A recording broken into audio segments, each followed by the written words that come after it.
Dios es bueno. Padre, gracias. Gracias por este tiempo, gracias porque tú has sido bueno, porque nos gozamos de tus maravillas, nos gozamos de lo que tú nos entregas, Señor, y poder ver tu amor manifiesto en nuestras vidas. Gracias, Señor, en esta hora, Padre. Abre el entendimiento de cada uno de nosotros, Padre, para recibir esta semilla. Padre, que nuestro corazón, esa tierra esté lista, que sea una tierra fértil y buena, Padre, para que esta semilla quede sembrada, para que dé su fruto en su tiempo. Padre, gracias. Bendice a mi esposo, Señor. Dale palabra, que sea tu boca en la boca de él, que sean las palabras que tu pueblo necesita en esta mañana, en el nombre de Jesús. Envía tus ángeles, aleluya, tus ángeles que estén custodiando este lugar, tus ángeles guerreros, Padre, para que guarden, para que esta palabra llegue y sea impartida conforme tú lo has establecido esta mañana, Señor, en el nombre poderoso de Jesús. Padre, exhíbete, sigue moviéndote como lo has hecho durante todo este tiempo, en el nombre de Jesús. Amén.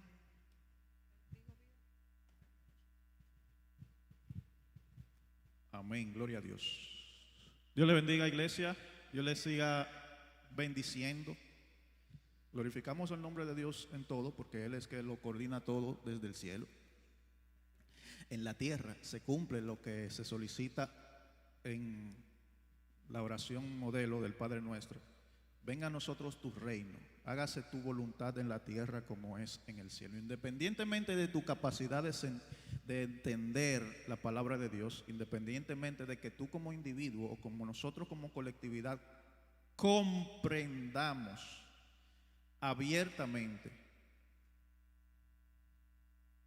a Dios, Él está manifestando su plan perfecto. Así que en su plan perfecto estuvo ya preparado el día de hoy para bendecirte con una palabra que abra tu entendimiento y con una palabra que te abra los ojos, como ya decía mi esposa amada Wilma.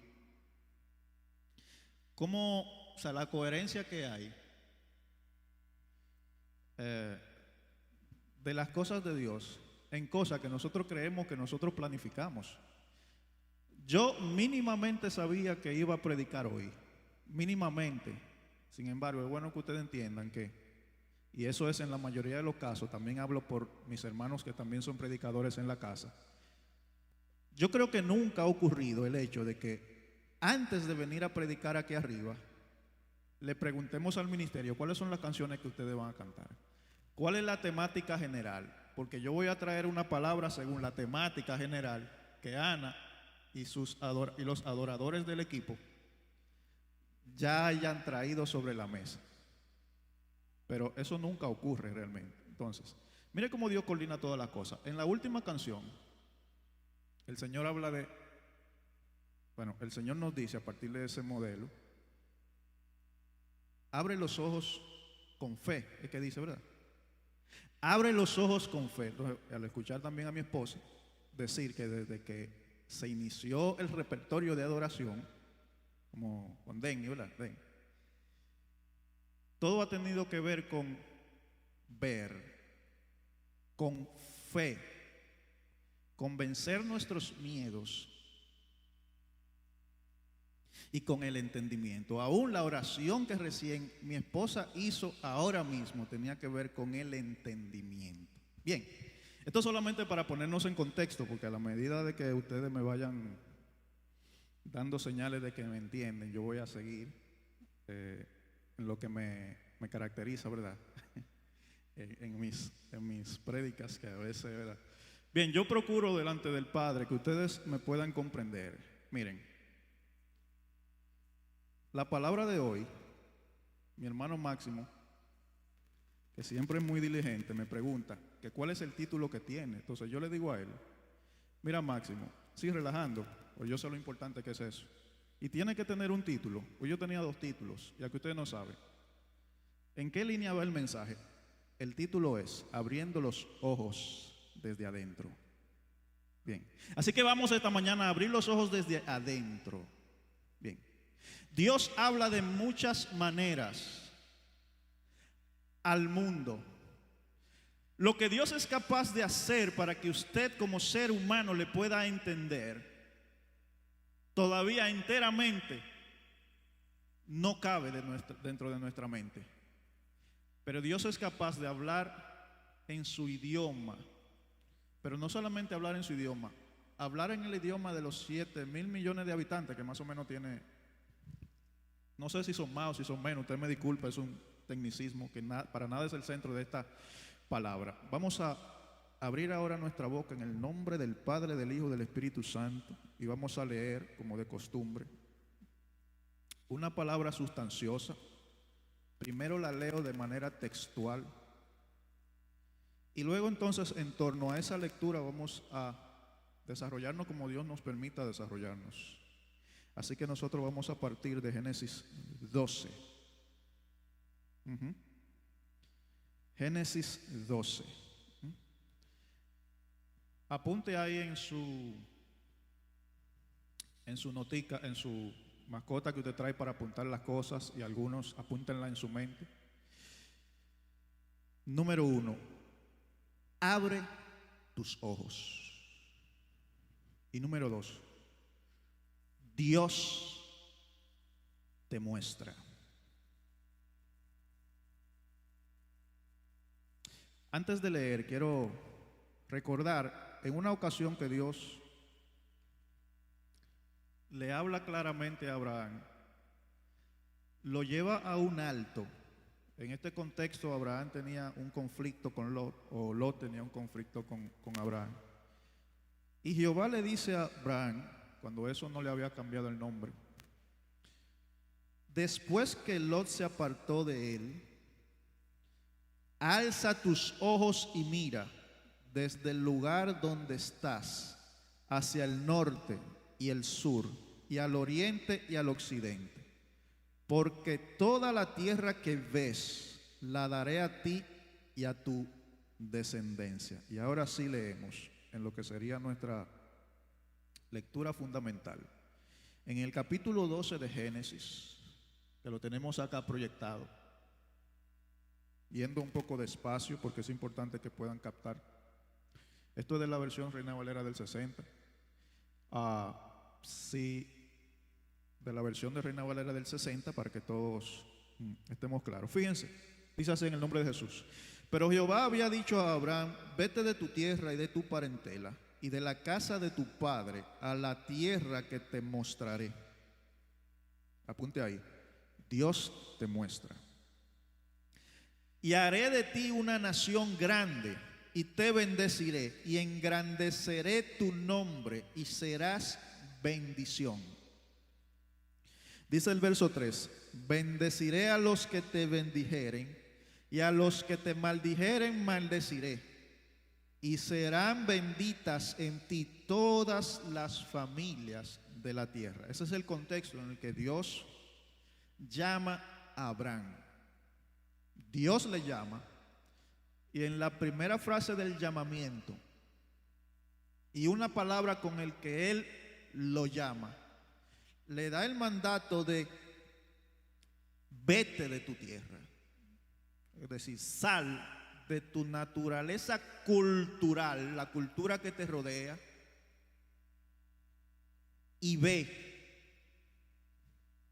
Que vaya para dónde, dice, a la tierra que te mostraré. Es decir, Dios llama a Abraham y le dice, sal. Sal, pero no te quedes en el medio del camino. Ve.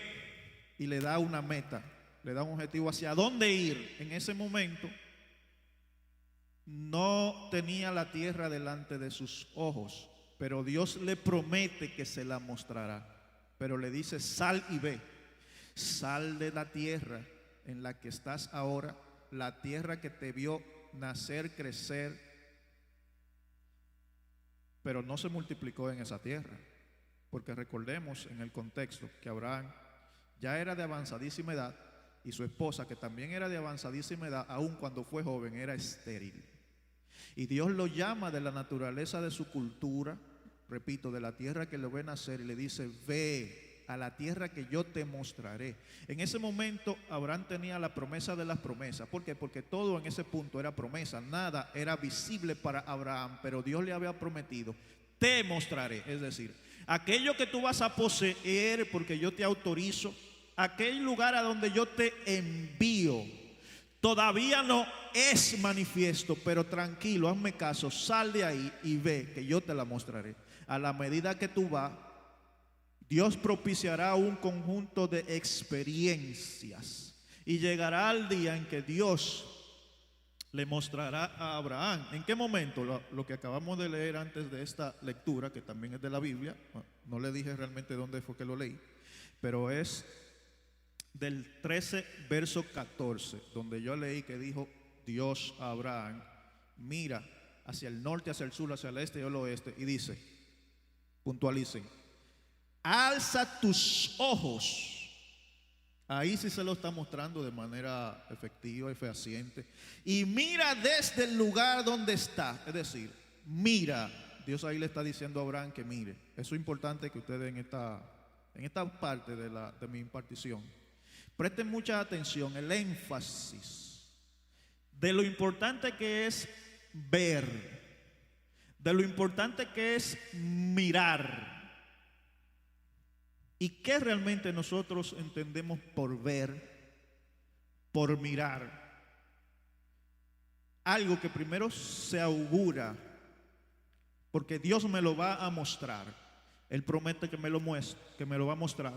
Ahora viene el momento en que sí lo puedo ver, es decir, Abraham, pero usted se identifica, lo más recomendable, identifíquese con Abraham, porque resulta y viene a ser que él es el padre de la fe, ¿sí o no? Resulta y viene a ser que todavía no inicia la cultura de tradición escrita. Y religiosamente somos muy celosos con la palabra escrito, pero desde ese entonces tenemos una tradición oral, donde Dios trata de manera personal y Dios habla de manera directa con el ser humano, con Abraham. Entonces a este punto ya tenemos que Dios mostrará. Ahora viene la manifestación, el cumplimiento de la demostración que Dios le va a hacer, que Dios le va a mostrar y Dios le muestra. Y lo más importante que Dios dice es: todo lo que tus ojos pueden ver. Entonces, a este punto de mi participación, yo necesito que usted haga un nexo. Es decir, a partir de ahora, póngale como un pincito así a esa frase. Todo lo que tus ojos pueden ver, personalízalo. Todo lo que mis ojos puedan ver.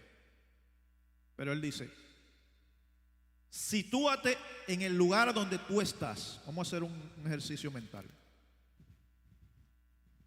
Yo me sitúo en el lugar donde yo me encuentro ahora, independientemente cuál sea mi situación. Y desde aquí, todo lo que yo pueda ver, he de entender que Dios me lo entregará. Esta es mi tierra prometida. ¿Qué estamos haciendo? Nos estamos moviendo de la literalidad, donde Dios le promete a Abraham, y estamos necesariamente trascendiendo a un nivel más amorfo, es decir, donde la forma no existe, pero que también me toca. Porque si nosotros solamente evaluáramos la Biblia desde el punto de vista literal, yo no tuviera que estar predicando, o sea, yo no estuviera fuera de contexto predicando una historia ajena, pero resulta que en algún punto esa historia se conecta con tu realidad y con la mía. La historia que me sustenta a nivel de fe para que pueda yo ser un pregonero de las buenas nuevas me vincula necesariamente con Abraham, porque resulta y viene a ser que la promesa también dice que en Abraham serán benditas todas las naciones de la tierra, hasta nosotros que somos dominicanos. ¿Sí, verdad? Entonces, todo lo que pueda yo ver, escucha, Germán, todo lo que tú puedas ver. Ahora, ¿qué es ver? Más allá de la literalidad. Ver es entender. Ver es estar claro. Ver es poseer. Cuando nosotros planificamos algo, hasta donde Dios nos permite planificar, nosotros a grosso modo hacemos un pequeño plan, una listica de cosas que queremos comprar, adquirir en nuestra vida, una listica de logros. Por lo menos a grosso modo usted empieza a visualizar, ya no literalmente ver de los ojos, de ver lo que está inmediato delante de mis ojos. Antes de que esta edificación fuera hecha, aquí había un monte, ¿sí o no?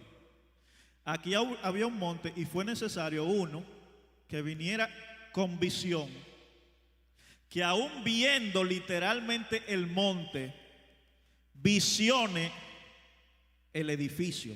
Entonces, en relación a esa visión, trazó un plano. ¿Quién que construye una casa no se sienta primero y lo traza? Y lo traza en todo el sentido de la palabra. El dinero que se nos va a ir, el tiempo que vamos a agotar, ¿verdad? Por dónde se va a tirar la línea que representa la pared, cuál va a ser la escalinata, cuál va a ser el muro, cuál va a ser el patio, cuál va a ser la cisterna, cuál va a ser el techo, cómo va a ser el techo y así sucesivamente. Dios nos planificó y Dios en ese plan perfecto, a causa de nuestra realidad como seres humanos, Él nos hace copartícipes realmente de su plan. Así que a partir de Abraham y en Abraham, Él permite que se tengan vivencias, que cada vez que se viven se establezca un cuadro profético. ¿A qué nosotros le llamamos un cuadro profético? Es precisamente un retrato mental de aquellas cosas que vamos a poseer por el plan bendito de Dios. Por eso Dios de manera constante te arroja luz. Porque visualizar o ver, visionar, mejor palabra que visualizar, visionar tiene que ver con la fe. Si nosotros recordamos en Hebreos, la fe tiene que ver con ver, valga la redundancia. Es pues la fe la certeza de lo que se espera, la convicción de lo que no se ve, porque por ella alcanzaron buen testimonio los antiguos. Por la fe entendemos. Ese ver es entender. O sea, por la fe entendemos haber sido constituido el universo por la palabra de Dios, de modo que lo que se ve fue hecho de lo que no se veía. Fíjense cómo la palabra de Dios es tan interesante en sus juegos, en su composición.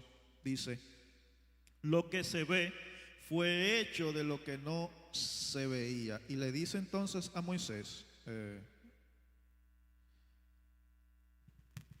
dice entonces de Moisés respecto a la fe: por la fe dejó a Egipto, no temiendo, es decir, no teniendo miedo, que de eso vamos a hablar ahora. Dice de Moisés, que se lo hablo en español, que por su capacidad de visionar.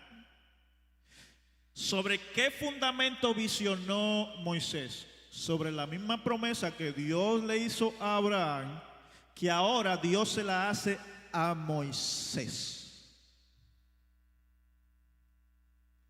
Porque esa travesía, como diríamos en términos bíblicos, ese éxodo que ocurrió desde Egipto hacia la tierra prometida, que tenía de por medio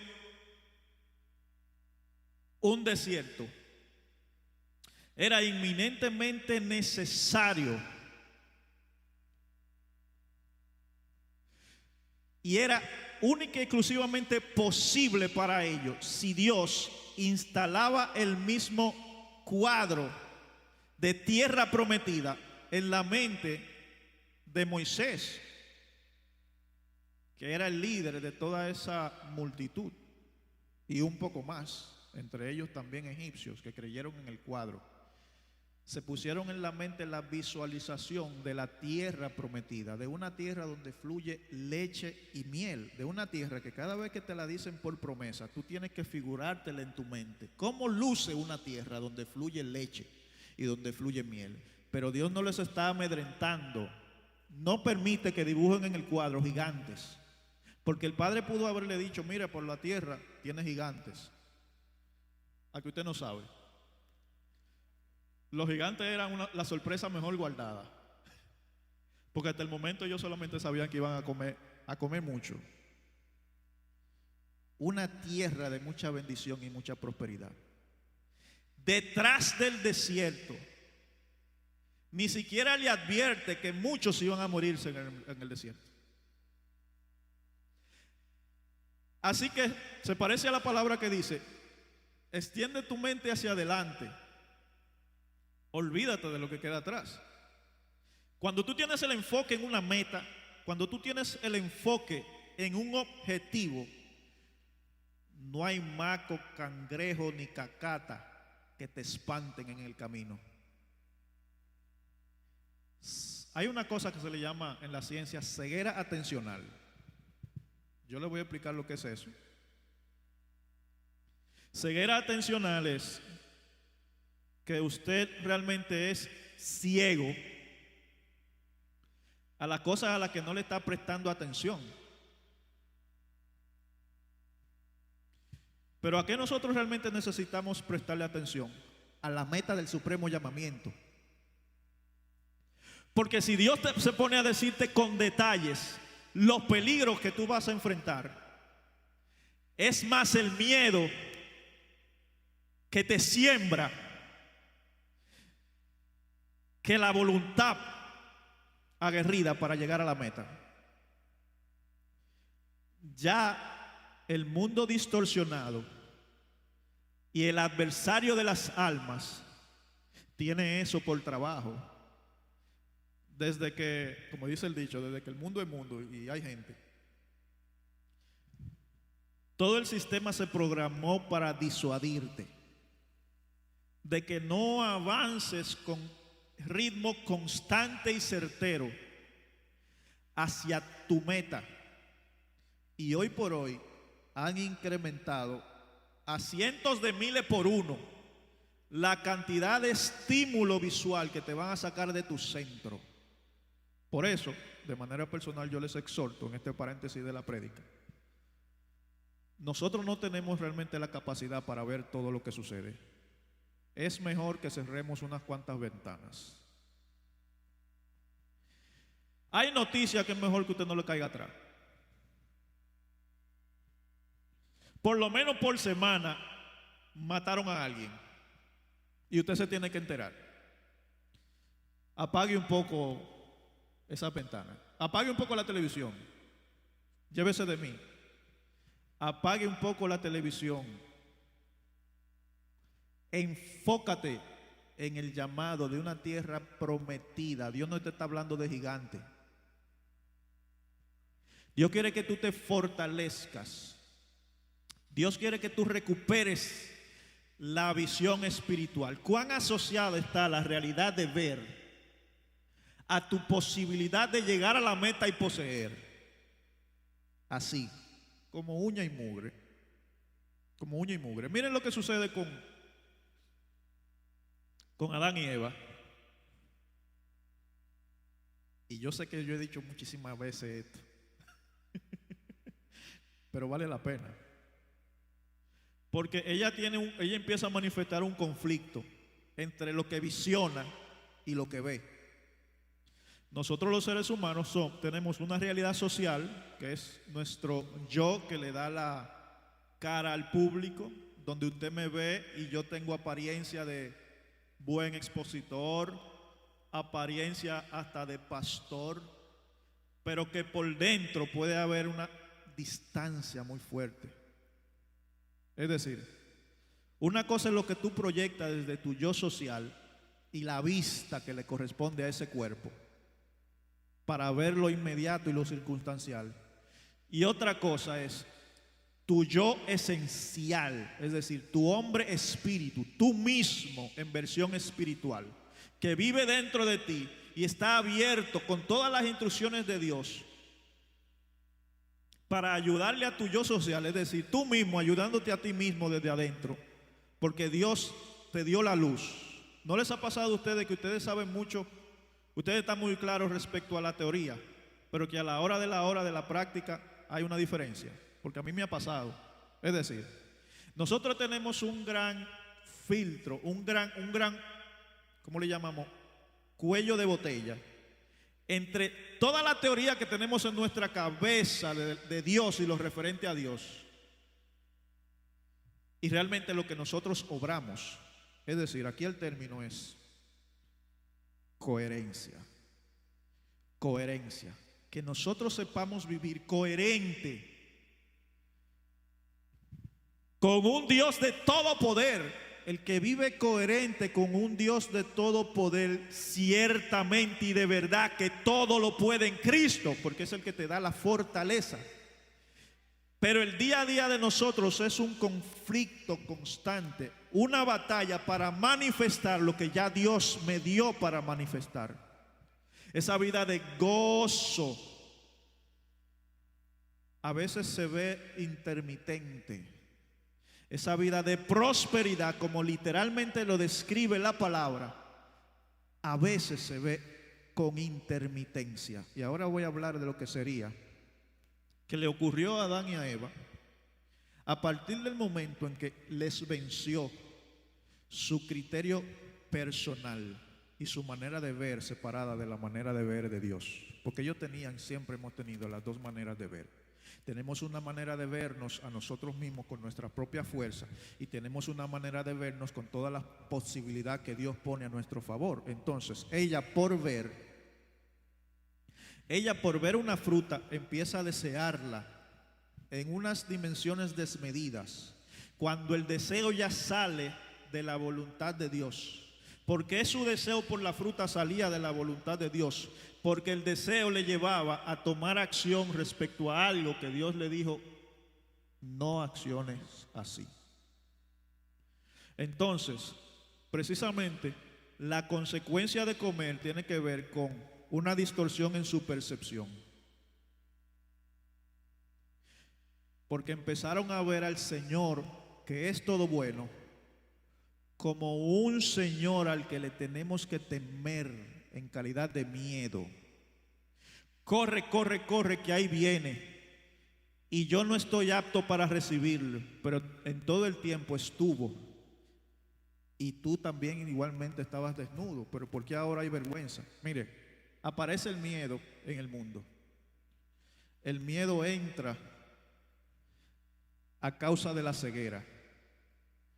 Porque todos los días el Padre caminaba con ellos. Pero de repente nosotros tenemos miedo de que venga y camine con nosotros, porque nos sentimos desnudos. Entonces, ¿qué es el miedo en fin? ¿Qué es el miedo en sí? El miedo precisamente es a consecuencia de la ceguera, porque se distorsionó nuestra visión de la vida. Se distorsionó la manera como veíamos al Padre. ¿Usted recuerda la parábola de los talentos? Hay un hombre a que Dios le da cierta cantidad, otro le da una cantidad media y al otro le da la mínima cantidad. Como dice el principio, Dios le da a cada cual lo que puede llevar. Cuando viene el Señor y le dice a uno: déjame ver qué tú hiciste, mira, yo lo invertí, hice tu negocio, bien, buen siervo. Al otro: no, yo eso, alquilé estos locales, mira aquí lo que me gané. No, perfecto. Y el tercero, ¿qué pasó? Bueno, Señor, yo tuve miedo. Como yo sé que tú eres malo, lo primero es que ¿de dónde él sacó que él es malo? Es un individuo que manifiesta una ceguera. Es un ser humano con un bajo nivel de conciencia, y no estamos juzgando la razón de cómo llegó allí. También nos debemos identificar con él como ser humano, que cuando estamos debajo del miedo, hasta que no superemos el miedo, no es recomendable tomar acciones, tomar decisiones, hacer planificaciones, porque todo va a ser coaccionado a ese estado mental donde mi visión del Padre está totalmente distorsionada. Ahora mi Padre no es mi proveedor, sino es mi papá pegón del cual yo tengo que huir. Y yo le pregunto a usted, ¿cómo usted visiona al Padre? ¿Cuál es su percepción del Padre? ¿Su percepción es de alguien a quien hay que tenerle miedo? ¿Que creó todo un mundo cargado de peligro para que yo sea la víctima? No, sino que el Padre es bueno y bueno en gran manera, que ha creado todas las cosas y me ha puesto un rol de jefe sobre todas las cosas. Entonces el Padre es bueno. ¿De qué yo me tengo que esconder? ¿Cuál es la manifestación que se está dando a razón de mi miedo? Que hubo en mí un cortocircuito. Entonces el miedo es precisamente eso, un cortocircuito. Entró una porción de tinieblas a mi alma que me hace ahora chispear. Cuando hay un cortocircuito en la energía eléctrica, ¿cómo se manifiesta? Pero ¿cuáles son las señales que da antes de que explote, mi hermano Máximo, o que haga lo que sea? Parpadea. La luz empieza a pestañear como un bombillo que yo tengo allá en la cocina, que está ya, hay que quitarlo, parece que hay que revisarlo, la electricidad. Sí. Mire, uno empieza a dar señales de tropiezo, uno empieza a dar señales de parpadeo, uno empieza a dar señales de que, espérate, me estoy cayendo. Eso se llama inconstancia, eso se llama doble ánimo. Eso se llama que las tinieblas que hay en ti necesitan ser contrarrestadas con la luz que Dios te brinda, por lo cual tú necesitas exponerte a su luz y de una manera no coaccionada, pero de toda plena voluntad y juicio, abrir las puertas de acceso de la luz de Dios a tu alma. ¿Quiénes saben que nuestro Señor Jesucristo es luz? Todos los nexos conceptuales con lo que Él se representa, uno de los más impresionantes es el hecho de que Él es luz. ¿Por qué yo necesito saber que Él es luz? Porque de hecho lo es. Vamos a hacer otro ejercicio mental. Se va la luz aquí. Bueno, usted entra, no aquí precisamente. A usted lo agarran y le vendan los ojos. Y lo introducen en una habitación donde no hay ventanas ni hay bombillo, está en la más absoluta oscuridad, y le quitan la venda y le dicen, haz tu vida. Lo primero es que el ser humano siempre tiene un instinto natural a tenerle miedo a la oscuridad. Lo segundo es que usted no sabe si ir hacia adelante, hacia la derecha, hacia la izquierda o hacia atrás, porque usted no sabe el golpe que usted se va a dar, usted no sabe ¿cuáles obstáculos usted tiene alrededor de usted? Bien. ¿Pero por qué usted no sabe? Porque usted no lo ve. Entonces usted está en pleno estado del miedo, donde bajo ciertas circunstancias, donde esas circunstancias que yo describí ahora mismo, no hay ningún tipo de desarrollo ni de crecimiento. ¿Por qué? Porque usted no sabe hacia dónde ir. Usted no tiene la dirección de una luz que le va a iluminar el camino. Bien, entonces el miedo es ese cúmulo, ese conjunto de todas las energías y sentimientos y emociones tóxicas, todas juntas, porque el miedo también tiene que ver con precisamente el sentimiento de rechazo, el sentimiento de víctima constante, el sentimiento de repudio, la angustia de no pertenecer. El miedo es todo lo que te paraliza. El miedo es el opuesto total y radicalmente al amor. Ni siquiera es el odio el opuesto del amor. Es el miedo. ¿Y el amor qué hace? Echa fuera el temor. Así que el miedo es lo que es totalmente contrario al amor. ¿Y cómo Dios remedia el miedo a partir del momento en el que entró a la humanidad? Lo remedia a partir de un sistema de instrucciones. Está aquí Dios dando instrucciones de manera verbal a los hombres hasta llegar a Abraham, que ha sido leído aquí esta mañana. Y Él propicia un sistema de iluminación, de otorgamiento de las instrucciones que nos van a permitir caminar con entendimiento, porque a la medida que entra la luz, salen las tinieblas. A la medida que entra la luz, salen las tinieblas. A la medida que entra la luz, salen las tinieblas. Y nosotros somos como si fuera un dispositivo tecnológico. Nosotros tenemos los ojos, por lo cual nosotros podemos recibir luz, pero también nosotros tenemos el oír. ¿Y qué es la luz del mundo espiritual? A diferencia de la luz descrita desde la física, por los fotones y esas cosas, la luz no es nada más y nada menos que la información que tú necesites para activar tu conciencia correcta delante de los hombres y del mundo espiritual. Es la luz que te activa tu realidad de que tú eres hijo de Dios.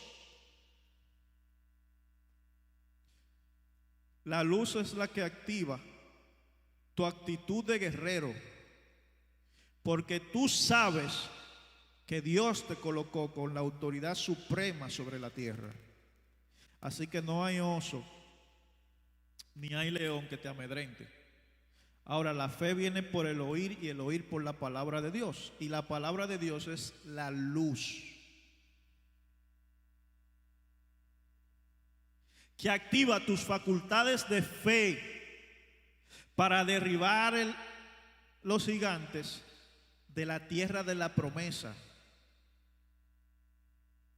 No te había hablado de gigantes, pero no te había hablado de gigantes porque la realidad de la adversidad que hay en contra de ti no tiene efecto sobre ti siempre y cuando haya luz en ti.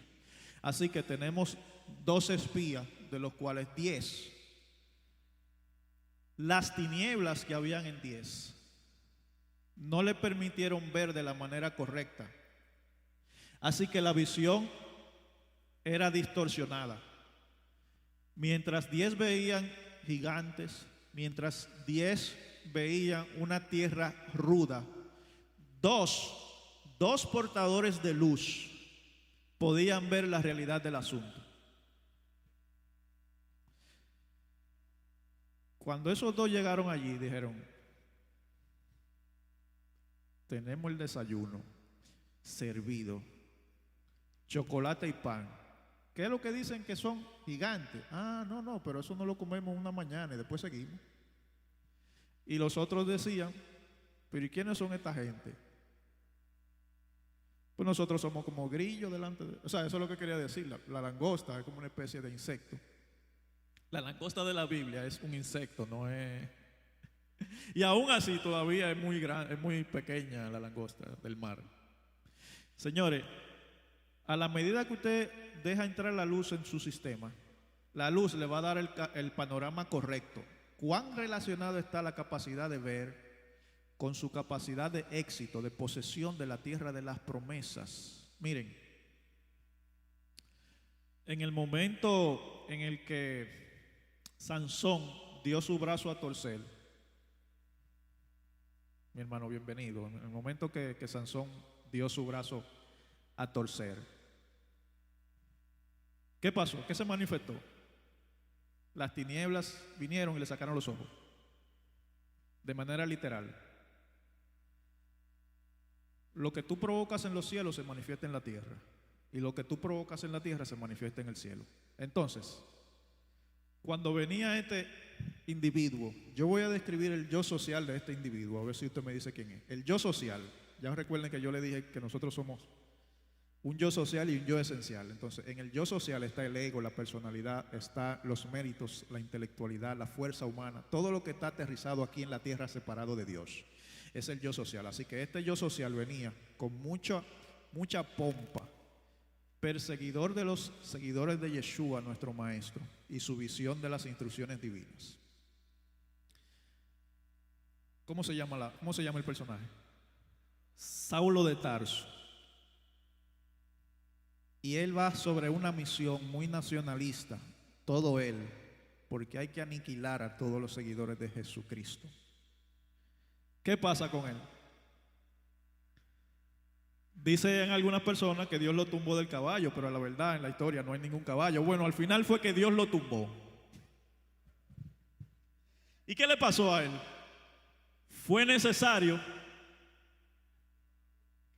que se quedara ciego. Fue necesario que se quedara ciego por un poco de tiempo, porque él vivía por lo que sus ojos físicos terrenales le mostraban. Él alimentaba su ego, su personalidad, a partir de lo que él veía con sus ojos terrenales.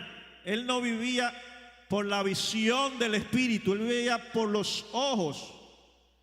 Todo su ego se había crecido y se había engrosado porque él veía el poder que él tenía y adquiría año tras año en la defensa de su fe.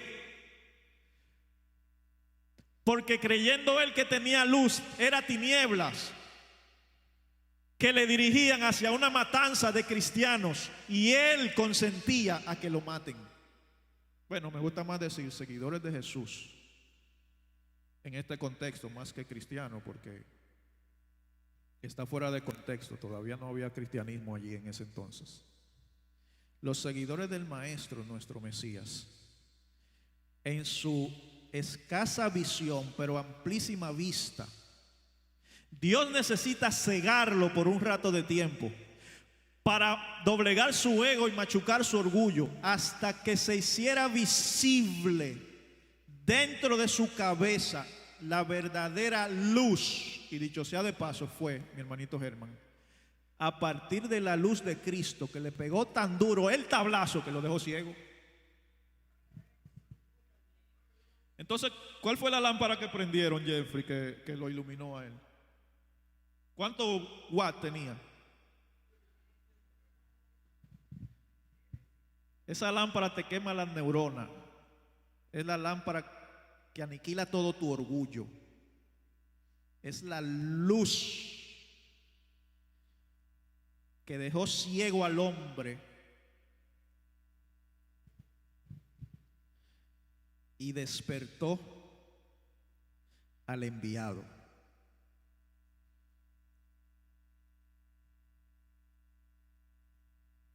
Se instaura el reino de los cielos.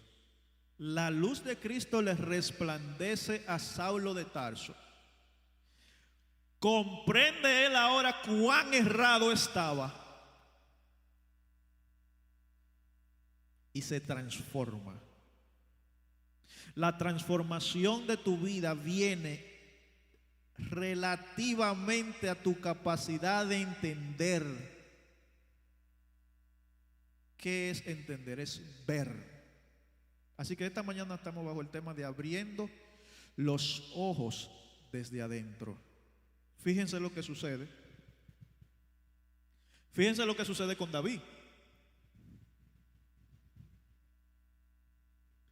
David viene y sale al campo y dice: ¿qué es lo que está pasando aquí? ¿Ustedes recuerdan la obra que hicieron los muchachos? Sí. ¿Qué es lo que está pasando aquí? Y sale este hombre tan grande, gigante, y empieza a vociferar y a decir cosas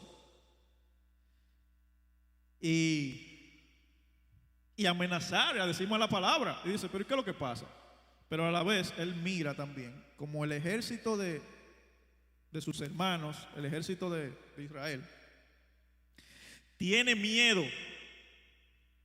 Ellos tienen miedo porque ellos están desconectados de la visión en la que el Dios de toda carne les entregaba la victoria. Entonces, lo que dictaba su miedo era la ignorancia. Así como digo que la luz es la información vital, así yo digo que la oscuridad es sinónimo conceptual de ignorancia.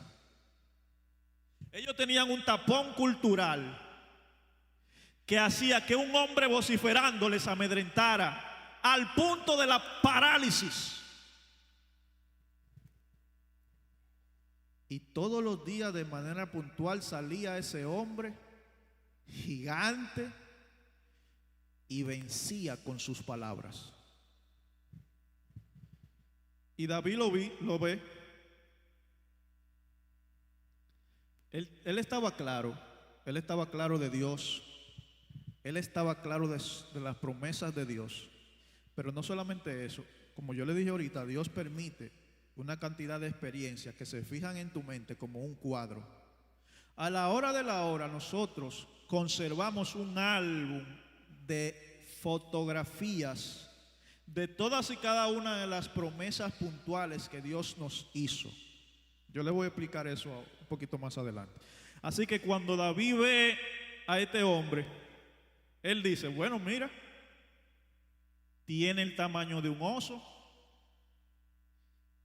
Y le viene ese flash a la mente. Cómo él venció a un oso. Y lo desbarató con su propia mano. Y dijo, sí, el Señor ya me enseñó a pelear contigo.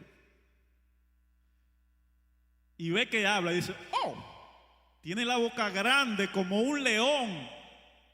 Inmediatamente a David le viene la fotografía. Oh, pero yo recuerdo que también, ya yo tengo eso registrado en mi sistema. Con estas manos que Dios me dio, yo he desguañangado unos cuantos leones. ¿Me están captando? La realidad de victoria, la experiencia de victoria que Dios te ha dado en el pasado son entrenamiento. No fue que ya llegaste y se terminó tu vida. Cada una de las victorias que tú tienes por ser valiente y esforzado, al entendido de que es Dios que te esfuerza, por cuanto que Él te prometió victoria, son las que en cada momento tú vas a revivir para alimentar la fuerza de voluntad, arremangar tu piedra y vencer al gigante. Gloria a Dios. Abre los ojos y mira.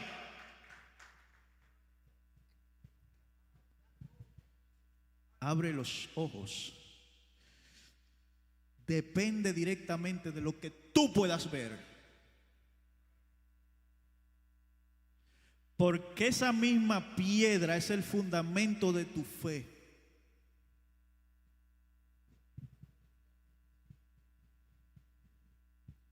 Esa misma piedra es el fundamento de tu fe. Esa misma piedra quiere ser el fundamento de tu fe allá afuera también. Porque estos espacios son una papita. Cuando tú vienes aquí y ves tanta gente agradable, es fácil.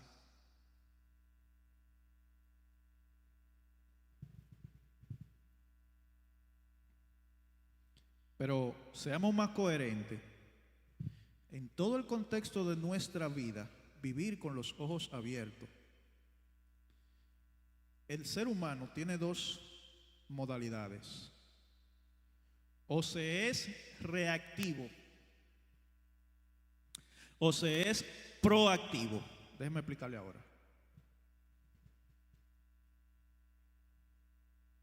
O usted reacciona a la desgracia del momento. Y el que reacciona regularmente lo que hace primero es que se espanta. ¡Ay, yo no estaba esperando esto! Ay, ¿y ahora qué vamos a hacer? Ese es el reactivo, un reactivo. Una persona que reacciona, pero un proactivo es alguien que ya está preparado. Nada lo turba y nada lo espanta. El justo no tendrá temor de malas noticias. ¿Cómo alimentamos nosotros nuestra voluntad? ¿Cómo abrimos nosotros los ojos de la fe? Exponiéndonos a la luz. Y la luz viene a través de la lectura lectura, pero la luz viene a través del oír. Porque es muy probable que usted tenga el privilegio que una gran multitud de seres humanos no tiene, ni ha tenido nunca, ni va a tener. ¿A qué yo me refiero? No todos saben leer como usted. Y si saben leer a estas alturas, ya no pueden ver bien para leer. Así que usted deja que esa luz se integre en su ser y pueda vivir la luz y ser luz. Porque allá afuera, mucha gente nunca van a leer la Biblia. Lo van a ver a usted.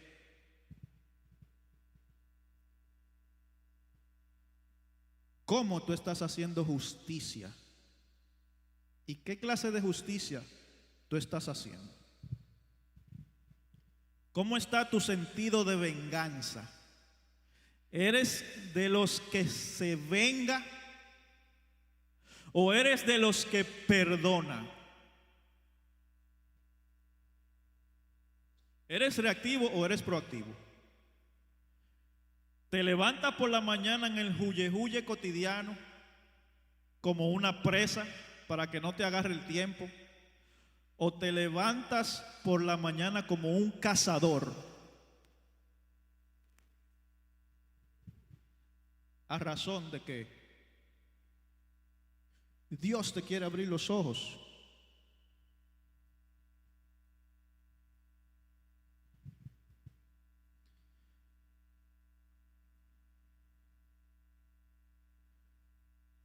Dios siempre va a captar tu atención. Y tiene que ver con que abras los ojos y mires lo que Él te mostrará. Tiene que ver con fijarte una meta en relación al llamado que te ha dado. Por eso Él te da luz y te eleva a la estatura del varón perfecto y te sienta junto con Cristo en lugares celestiales, para que tu diagnóstico sea la perspectiva que se obtiene desde lugares más elevados que la perspectiva de visión corta que se obtiene desde el punto en plano. Fíjense cuando Eliseo iba a recibir el legado de Elías. ¿Qué le dice Elías?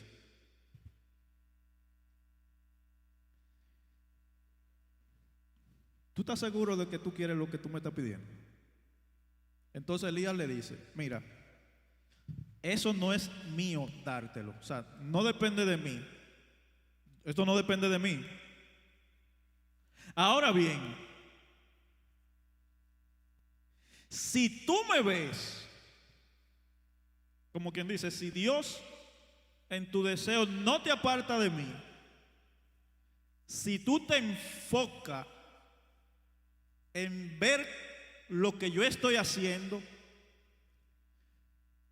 Pero ustedes vieron cómo se le pegó Eliseo a Elías. Ustedes saben lo que es una garrapata. Hoy en día le llaman intenso. Mire, yo creo que Elías no podía hacer sus necesidades tranquilo. Señores, porque estaban muchas cosas en juego. Préstame atención. Todo lo que yo haga, tú lo vas a absorber. Madrugar en la presencia de Dios, tú lo vas a absorber. Reverencia a Dios, respeto al prójimo, tú lo vas a absorber. De la manera como yo me entreno, ese será tu legado. Mi disciplina, tú la vas a absorber. Y si al final todavía tus ojos están pegados de mí y ves el milagro de la manifestación de cuando Dios se lleva a un ser humano, entonces habrá un manto disponible para ti. Y el que pestaña se lo pierde.